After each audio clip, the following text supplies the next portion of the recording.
Si je suis devant vous aujourd'hui, c'est pour parler de l'infidélité. Arriver enfin à faire de cette infidélité une histoire passée de votre couple et non plus quelque chose qui reste comme un obstacle insurmontable qui vous empêche d'avancer. Alors si je vous dis ça aujourd'hui, c'est qu'il y a énormément de couples qui prennent contact avec moi ou qui viennent dans mon cabinet parce qu'ils ont vécu ou ils vivent une infidélité dans leur couple. L'un des deux conjoints trompe l'autre, voire parfois les deux. Et en général, quand la chose est découverte par l'autre conjoint, ça devient la catastrophe. Et tout le monde est bouleversé, bousculé, personne ne sait plus comment réagir. Et surtout, les deux conjoints sont blessés. Ce n'est pas seulement le conjoint qui est trompé qui est blessé, mais aussi celui qui a trompé.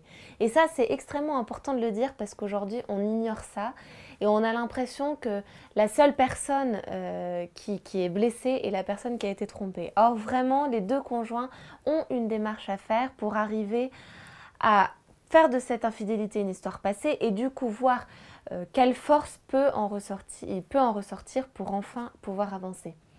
Alors en général, si vous êtes dans cette situation, si vous vous sentez concerné, c'est que vous ne cessez de ressasser cette histoire. Vous en parlez ensemble, mais c'est vain parce que vous n'arrêtez pas de... vous n'arrivez pas à en parler de façon constructive. Ça finit par des disputes, vous accusez l'autre de telle et telle chose. De cette infidélité ressort énormément d'histoires qui ont été enfouies et qui la ressortent parce que la coupe est pleine. Voilà, donc c'est vraiment, vous vous sentez, je dirais, bloqué, ne plus savoir quoi faire. Souvent, le conjoint qui a trompé se dit « est-ce que je dois quitter ma femme ?» Celui qui est trompé se pose aussi, ou mon mari, celui qui est trompé se pose aussi la même question. Qu'est-ce qu'on doit faire? Est-ce qu'on peut continuer à avancer là-dessus? Est-ce qu'il faut se séparer? Voilà, il y a toujours un peu cet ultimatum de cette séparation. Alors pourquoi la séparation revient toujours sur le tapis et pourquoi ça devient la première solution, je dirais, quand on découvre l'infidélité? Alors en fait, la séparation est ce que la société nous offre comme solution aujourd'hui. Alors c'est quelque chose de très en vogue, qui paraît très simple.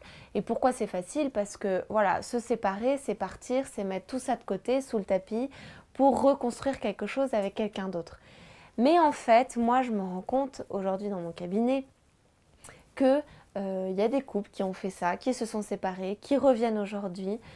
Et en fait, les histoires rejaillissent un jour ou l'autre. Parce que partir, c'est enfouir, mais ce n'est pas tout d'abord pardonner et ce n'est pas passer à autre chose. C'est vraiment mettre de côté pour ne pas y penser. Mais en fait, ça reste en vous et c'est quelque chose qui peut rejaillir à tout moment et qui continue à vous faire souffrir. Mais c'est très insidieux parce qu'on a l'impression que c'est de côté alors qu'en fait non.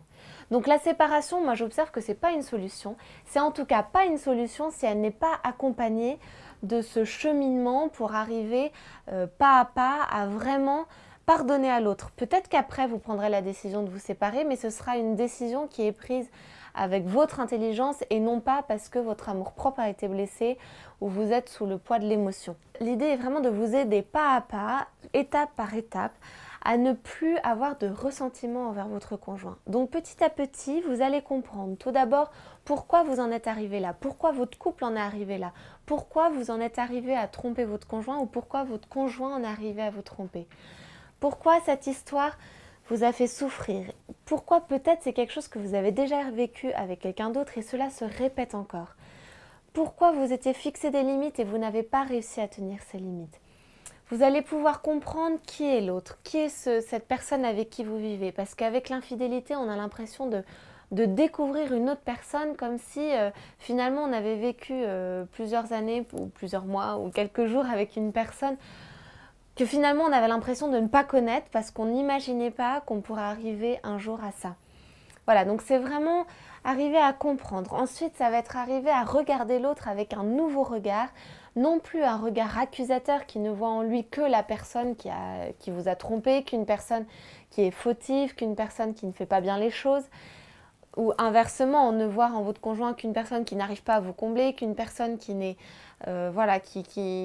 répond pas à vos attentes, d'où peut-être le fait que vous êtes allé voir ailleurs. Là, vraiment, je m'adresse aux personnes qui ont été trompées et qui trompent. Voilà, donc c'est vraiment toute une démarche pour arriver à la fin à vraiment pardonner.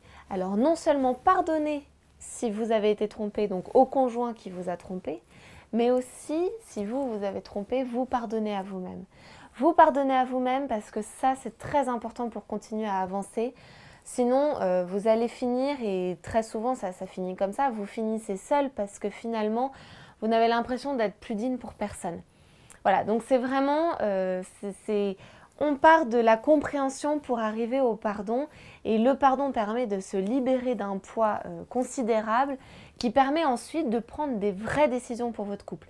Ça peut être la séparation si finalement vous vous rendez compte que c'est réellement la séparation, mais ça peut être aussi, et je vous le souhaite, de pouvoir redémarrer votre couple sur de nouvelles bases et sortir les leçons et du coup une certaine force de cette infidélité pour repartir encore plus fort voilà, dans votre couple qui va être un nouveau couple parce que vous aurez redécouvert votre conjoint sous un nouveau regard voilà, et un regard, je dirais, plus humain et plus vrai. Alors en m'écoutant, vous vous dites peut-être moi je ne suis pas du tout prêt à pardonner aujourd'hui, j'ai aucune raison de pardonner, c'est insupportable, on m'a fait trop souffrir ou j'ai fait trop souffrir l'autre, donc de toute façon c'est impardonnable. Voilà. Très souvent on est dans cette démarche dans un premier temps, c'est tout à fait normal, je vous rassure. Mais justement, moi je suis là pas à pas, je suis là pour vous accompagner vraiment pas à pas pour arriver, mais peut-être que ça vous prendra un peu de temps, mais pour arriver à ce pardon. Parce que pour moi, réellement aujourd'hui, je trouve que c'est la seule chose qui marche. Et c'est la seule chose qui marche, même si ça précède une séparation, mais vraiment, il faut passer par ce pardon pour pouvoir se libérer. Donc même si vous n'en êtes pas capable aujourd'hui, vous avez l'impression de ne pas en être capable aujourd'hui, je vous assure qu'on en est tous capables et que voilà, je suis là pour vous aider à y arriver. Alors parfois, certaines personnes pensent que l'infidélité peut raviver leur couple en se disant, voilà, ce sera peut-être qu'une histoire sexuelle, voilà, ce sera que des relations sexuelles, il n'y aura pas d'amour, mais du coup ça ravivera ou ça me permettra de combler un manque que j'ai dans mon couple, voilà. Mais en fait, ça c'est une fausse solution. L'infidélité n'a jamais fait en sorte que votre couple marche mieux. Et introduire une tierce personne dans votre couple n'est pas bénéfique pour votre couple. Vraiment, ce qui est bénéfique pour votre couple, c'est arriver à construire quelque chose à deux. Introduire une troisième personne, je dirais que c'est s'éparpiller encore plus et ça divise votre énergie et vos forces pour arriver à continuer à avancer et faire de votre couple quelque chose de vraiment bien.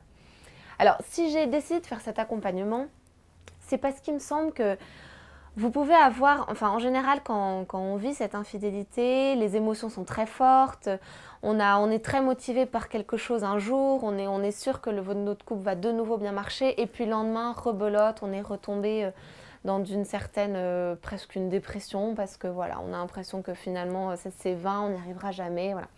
Donc je trouve que Internet, là, est une bonne chose parce que quand vous êtes motivé, vous n'avez pas d'attente, vous n'avez pas à attendre un rendez-vous, voilà. C'est tout de suite. Et votre motivation, vraiment, je vous invite à la garder tout de suite et à en profiter maintenant parce que quand elle est là, c'est à ce moment-là où il faut faire ce travail. Donc là, ça vous permet de faire un travail de chez vous, tout de suite, directement, pour pouvoir voilà, être efficace maintenant et ne pas attendre que votre conjoint se décide à éventuellement faire une thérapie de couple ou quoi que ce soit. Voilà, c'est vraiment vous déjà, si vous êtes motivé pour vous-même, vous pouvez commencer et ensuite proposer à votre conjoint s'il le souhaite. Mais déjà pour vous-même, c'est bénéfique et le faire seul dans un premier temps, c'est de toute façon recommandé plutôt que de faire ça tout de suite à deux. Alors en fait, pour la petite histoire, c'était un couple une fois qui m'avait appelé en me demandant, parce qu'ils habitaient très loin de mon cabinet, et ils me disaient, écoutez, nous, on n'arrive pas à sortir de cette infidélité, on aimerait bien, mais voilà, on n'y arrive pas. C'était l'homme qui m'avait appelé et c'était lui qui avait trompé sa femme, et sa femme apparemment, voilà, c'était des hauts et des bas tout le temps, et lui disait, moi j'ai l'impression que j'arriverai pas à la convaincre que réellement j'ai envie de refaire quelque chose avec elle, que je ne la tromperai plus, voilà. Parce que très souvent, la confiance est rompue totalement. Donc ce couple-là me dit, est-ce que vous ne proposez pas quelque chose par Internet? On voit que vous faites des vidéos, voilà. Et du coup, je me suis dit, bah tiens, pourquoi pas proposer ce petit accompagnement qui vous permet, en fait, c'est comme si vous étiez dans mon cabinet, mais vous faites ça de chez vous. Donc il y a ce côté anonyme qui peut rassurer aussi de certaines personnes. Et puis dans un premier temps, ça peut aussi vous aider si vous n'êtes pas convaincu que aller dans un cabinet de psychologue ou aller voir quelqu'un d'autre vous aiderait. Là, au moins, vous faites votre avis vous-même, voilà, vous êtes seul par rapport à ça. Alors concrètement, comment ça se passe? En fait, dans un premier temps, vous allez arriver à vous poser les bonnes questions sur voilà, pourquoi votre couple en est arrivé là, pourquoi votre conjoint en est arrivé là, pourquoi vous-même vous en êtes arrivé là, qu'est-ce que vous ressentez, mettre des mots un peu sur tout ce qui s'est passé, sur toute votre souffrance, sur voilà, reconnaître aussi, accepter qu'il y ait cette souffrance parce que c'est complètement normal d'avoir des émotions fortes, d'avoir une souffrance par rapport à ça. Donc voilà, déjà dans un premier temps, vous pourrez comprendre et vous allez comprendre pourquoi il y a toutes ces petites choses qui rentrent en jeu et qui du coup vous mettent un peu dans un monde parallèle parce que parfois on ne se reconnaît plus dans ce genre d'épreuve. Ensuite, vous allez comprendre qui est votre conjoint. Et ça vaut encore pour celui qui a trompé comme pour celui qui a trompé. Comprendre qui est votre conjoint, ce qui vous a attiré en lui, ce qui aujourd'hui peut-être ne fonctionne plus, pourquoi vous en êtes arrivés là tous les deux. Voilà, c'est vraiment une compréhension qu'il est important d'avoir pour ensuite, en connaissant mieux notre conjoint, poser un regard plus humain sur votre conjoint. Vous allez arrêter de voir en l'autre que celui qui a fauté, que celui qui vous a fait du mal, que celui qui... Voilà, mais vraiment voir un être humain qui fait des belles choses, qui fait aussi des choses qui sont moins bonnes, mais je dirais comme tout être humain. Et le couple, c'est ça, c'est des choses qui sont bien et des choses qui sont moins bien. Mais on est obligés tous d'avancer avec ça puisqu'on est tous comme ça. Donc on ne peut pas demander à l'autre d'être parfait puisque nous, de toute façon, nous ne le sommes pas. Voilà, et vous allez enfin arriver donc à la fin de cet accompagnement à pardonner, à vous libérer d'un poids considérable qui pèse sur vos épaules et sur votre couple et à pouvoir ensuite prendre la bonne solution pour votre couple. Si c'est la séparation, eh bien, ce sera une séparation qui est bonne parce que vous considérez qu'aujourd'hui, votre couple vous détruit plutôt que vous fait avancer. Mais voilà, ce sera une décision qui aura été prise et qui aura été réfléchie et vous n'aurez pas de regrets. Et surtout, ce n'est pas quelque chose que vous faites uniquement parce qu'il y a une infidélité. Non, c'est parce que c'est plus profond que ça. Et du coup, ça vaut la peine. Mais, et je vous le souhaite encore une fois, vous pouvez aussi prendre la décision de vraiment repartir sur une nouvelle base pour votre couple et de voir le positif qui ressort de cette infidélité. Parce que ça, j'en suis convaincue et personne ne pourra me convaincre de l'inverse. De toute épreuve, il y a du positif qui sort. Et c'est ça qui nous fait avancer. Et moi, c'est ça que je trouve formidable et que je vois tous les jours dans mon cabinet. Les gens viennent avec leur souffrance et finalement, on en ressort avec plein de positifs. Et voilà, ça c'est vraiment bien et je souhaite que vous découvriez ça pour votre couple. Alors, il y a, dans tous les couples qui l'ont fait, il y a une femme, j'avais retenu cette histoire-là, qui m'avait dit... J'avais beaucoup aimé parce que mon mari était complètement réfractaire pour faire quelques démarches qui soient. Et là, on a fait ça. Alors moi, j'ai fait ça d'abord dans mon coin. Ça m'a énormément aidé déjà pour le voir avec un nouveau regard. Du coup, j'ai pu lui parler avec beaucoup moins d'agressivité, beaucoup moins de ressentiment. Et il a été en fait touché par le fait que mon attitude ait changé. Donc, il a accepté de faire avec moi cette démarche. Et ensuite, ils sont venus dans mon cabinet. Donc, ils ont commencé par Internet parce qu'au départ, voilà, ils étaient tous les deux un peu sceptiques. Et finalement, à la fin, ils sont venus dans mon cabinet.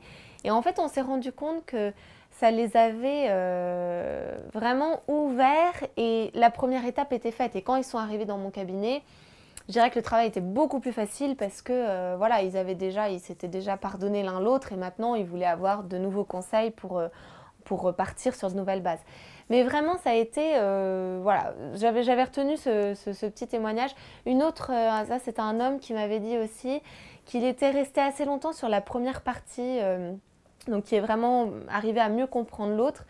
Parce qu'il voilà, il m'avait dit pour lui, il avait finalement redécouvert un peu sa compagne. Et voilà, donc il avait pris beaucoup de temps. Et ça, c'est important, je vous le dis, parce que aujourd'hui aussi, une fausse solution qu'on nous donne, c'est de vouloir tout faire tout de suite, que tout soit rapide, voilà. D'où parfois la séparation, parce que ça, au moins, c'est rapide, ça se fait, voilà, on claque des doigts, on fait nos valises, on est parti. Non, là, vraiment, c'est quelque chose qui demande de la motivation, qui demande un vrai travail. Donc, si vous voulez... quelque chose qui se passe dans la seconde, c'est pas ici que vous le trouverez. Et je sais pas vous si vous le trouverez parce que je pense que voilà, pour moi aujourd'hui le vrai travail c'est quelque chose qui est profond et qui demande parfois un petit peu de temps. Mais je vous encourage à le faire parce que enfin ça vaut vraiment la peine et voilà, voilà, je trouve ça moi formidable et vraiment voilà, ça vaut la peine. Donc concrètement, comment ça se passe? Vous pouvez vous inscrire juste en dessous et vous aurez accès donc à cette podcast que vous pouvez écouter sur votre ordinateur ou sur le téléphone, voilà, dans lequel je parle et donc je vous guide pas à pas. Voilà, donc je vous remercie et surtout en fait je vous félicite de m'avoir écouté jusqu'à maintenant. Si vous m'écoutez jusqu'à maintenant, c'est que vous avez vraiment, voilà, vous avez la motivation. Donc encore une fois, ne la laissez pas retomber. Et je vous retrouve tout de suite dans le premier podcast, voilà, avec joie pour commencer ce travail.